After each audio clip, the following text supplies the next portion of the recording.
Epic Mickey is a game I've been interested in playing for about 16 years, but I never actually did until now. I mean, clearly I'm a big fan of Disney games, and that was also true as a kid. But I don't know, I just never got around to playing this one. Now, when I saw that it got a remastered or rebrushed version, that reminded me that I should play it. But it was truly only when I heard this game had a lot of references to Disney theme parks that I decided that I needed to play it. Because who doesn't love Disneyland? So today, after many years of waiting to play it, let's finally determine if Epic Mickey is actually epic. For those who are unaware, Epic Mickey Rebrushed is a 2024 remake of the original Epic Mickey, released in 2010. This collectathon platformer has you playing as, believe it or not, Mickey Mouse, as you traverse through a painted world of forgotten Disney characters to save it from the evil Blot. One of the more notable aspects of this game is its inclusion of Oswald the Lucky Rabbit, a forgotten Walt Disney created character who is now kinda a cult character, but at the original release of this game was pretty much unknown.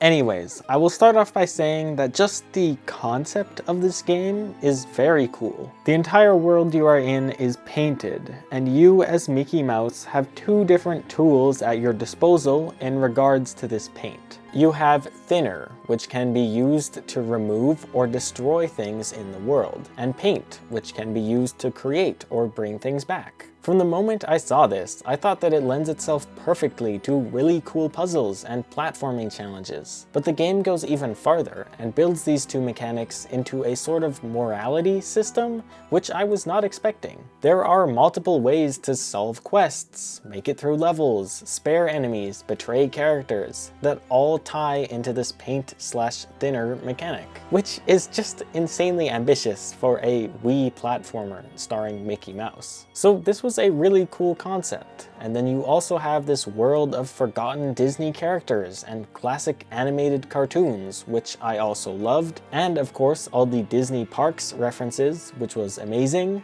and just a really strong visual style. So honestly, from the very beginning, this game had me hooked. Now, after playing the entire game, I'm not sure it delivered on all these concepts, and I unfortunately had quite a few problems with it.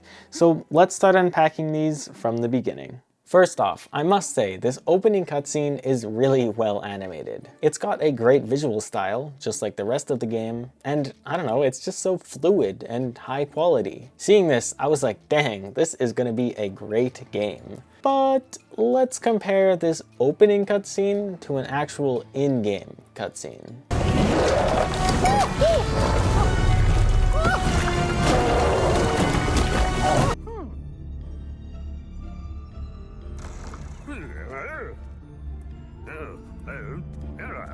Yeah, I mean, I get it. This opening must have taken a long time to make, and it's the difference between making a singular opening cutscene compared to like 40 in-game cutscenes. It's just the in-game ones are such a different visual style compared to the actual game that it's just a little off-putting. I didn't hate them, but they feel a little out of place, and maybe need some voice acting. On to the platforming. This game does have combat and a story, but at its core it is a platformer with lots of hidden secrets and hidden things to collect in the world. And the moment-to-moment platforming can be pretty fun. Mickey feels good to control. You've got a double jump, a dash move, even a spin move that can be used to give you an extra boost in the air to complete complex platforming challenges. Unfortunately though, this is where my biggest problem with this game arrives. I don't want to be the 20-year-old guy complaining about a kids game being made for kids, but this game is kinda just too simple and easy. It's honestly terrified of the idea that you might fail or get stuck. The platforming is pretty easy at the start, but it stays pretty easy throughout the entire game. There are no difficult side areas or optional challenges to boost the difficulty. It's all just easy. And that boils over into everything else in the game too. Like puzzles, which should be some of the most interesting parts of the game, with the paint and thinner mechanics, are usually explained to you step by step whenever you enter an area. Your sidekick pops up and says, this is exactly where you need to go and exactly what you have to do. And it's just that for the entire game. Like, I get it for the beginning, but there was a point when I just wanted to explore and figure it out for myself. Even for a kid, I think it's a little too extreme of hand-holding for the entire game. Like, there are video games made for kids that are also kinda hard. But I do understand that I'm not the target demographic of this game, so I can excuse the platforming difficulty a little bit. To travel between different areas, Mickey Mouse jumps into these projector screen things, and then you play a short 2D platformer level to make it to the next area. These are all based on old animated shorts, which is a really cool concept. Some of these shorts can even be found and watched in the game, and then it's really cool to spot all the specific references to characters or scenes that appear in the short. I mean, once again, these are really easy, and sometimes they just feel a little bit too static for how well animated the original shorts were, but I did still enjoy them the first time through. And I say the first time through because, to my annoyance, every time you travel between areas, you have to complete these levels again. And because of side quests, you'll actually be traveling between areas more than you would think, especially like the main hub and the side hubs. They don't change or get new collectibles or anything, so it's literally just replaying the same level every time you want to travel, and it gets very old very fast. I thought this might be like a way the game is hiding loading screens between levels, like the slow wall crawling in AAA games, but then the game has the audacity to make you pay to skip these levels. Like, what?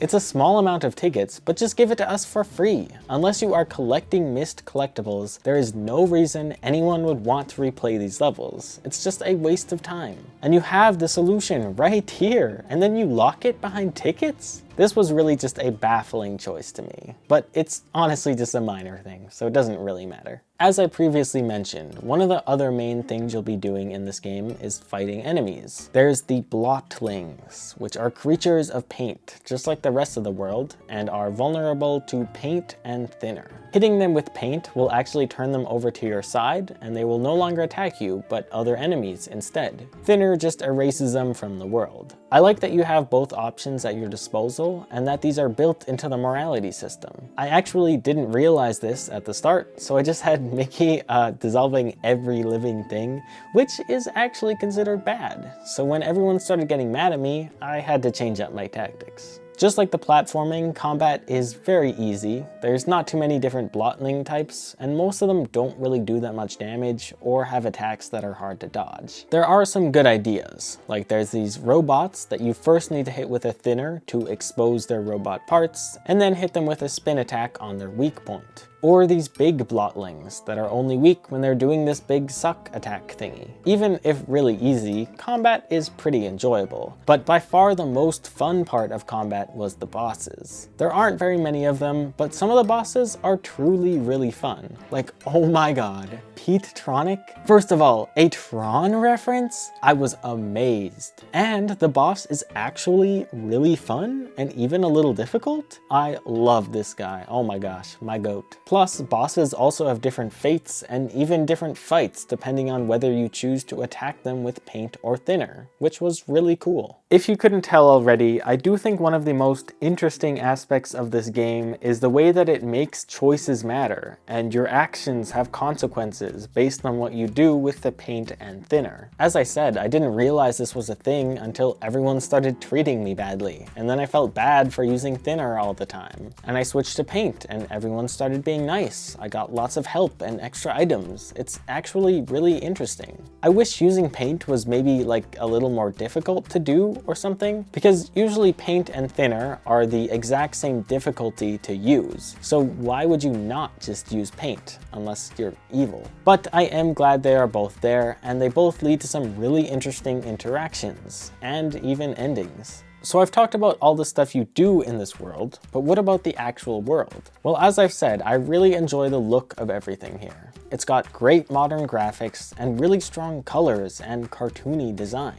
Most areas are a sort of twisted version of certain lands or rides found in Disney theme parks, and of course this was a blast to explore. You've got It's a Small World, the People Mover, Pirates, the Haunted Mansion, the Carousel of Progress, Main Street, Toontown. Just a lot of cool areas and neat references that made me very happy to see. Side note, this is just a really great Mickey Mouse design.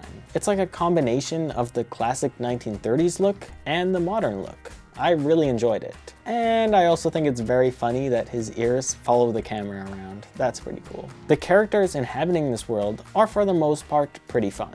Sometimes the writing was good, but sometimes it felt like so generic for things that really shouldn't be generic. Like, you're telling me this evil haunted organ speaks like, "Thank you, Mickey, you are a real hero."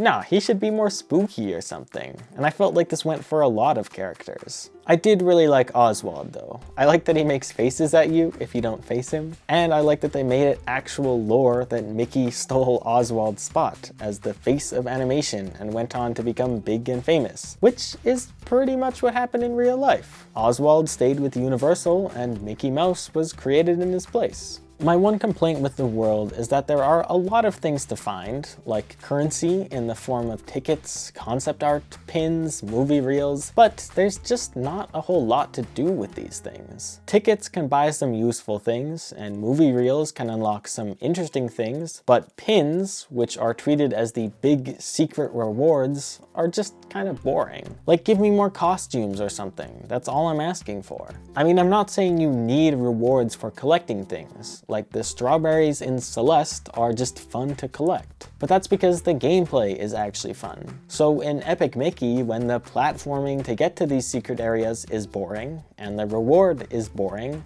I just didn't really have an incentive to do them. And the same can be said for the side quests, or rescuing certain characters. A lot of time, the only reward they give you is being able to skip playing the game? Like, thanks, you saved me, now I'll complete the main puzzle of this level for you, is usually how it went. And honestly, that's just a lazy excuse for a reward. I don't always want to skip the puzzles and combat. Why would I be playing the game if I just wanted to skip it all? So there is a lot to discover and collect in the world, but I'm just not sure there's a lot of motivation to discover and collect it. But I think that is about all I have to say about Epic Mickey Rebrushed. So, is Epic Mickey actually epic? Well, I think the idea of Epic Mickey is more epic than the actual game itself. This game has some genuinely fantastic concepts. A morality system, the broken down Disney theme parks aesthetic, the paint mechanics. There is a lot of creativity here, and sometimes it delivers and is really enjoyable to play. And other times, the gameplay was just a little too simple for it all to come together. I do completely understand if this is like your favorite game, because even with this simplicity, there really is nothing quite like this game. And I know for a fact that the Disney we have today would not take as many creative risks as this game took. You can tell that the people making this game did actually care about trying to make something unique with new ideas. So I absolutely think parts of Epic Mickey are epic. I just don't think the gameplay consistently reaches this same level of epicness as its ideas. Either way, if anything I talked about in this video sounds interesting to you, I would 100% give it a shot. And thanks for watching this entire video. I hope to see you guys in the next one. If you have any other like old Disney games you want me to try, I would love to hear some suggestions because I'm having a lot of fun doing this. So I'll see you guys in the next video. Have a great day. Bye.